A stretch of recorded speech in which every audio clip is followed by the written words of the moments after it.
All Citizen Solidarity Rally celebrating EDC work and achievements. Hashtag Cap 3. Nisanapenda mashoko kubuda pango ene chinzi.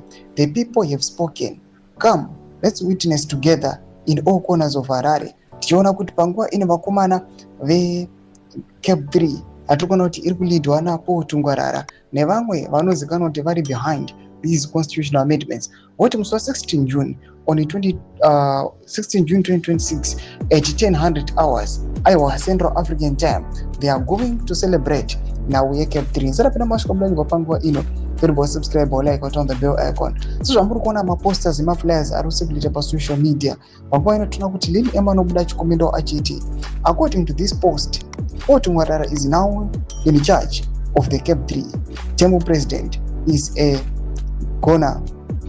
Ndo pae pataiti shiri inozongofa. He became too ambitious and they now loathe him.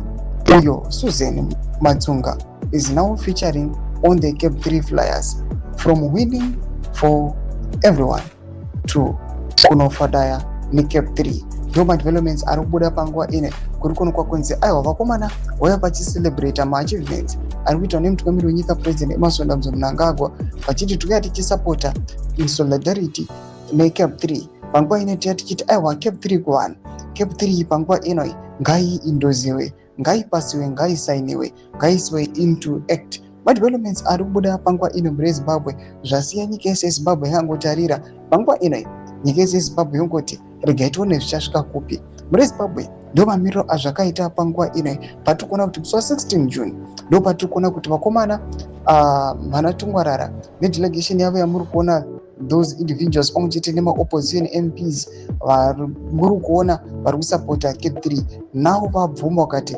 tatovamo kuZANU-PF mukusapota Cap 3. Pinda comment section medu muzafungiro any more kudipa pamusoro pechitiko ichi. Subscribe or like, continue to turn the bell icon.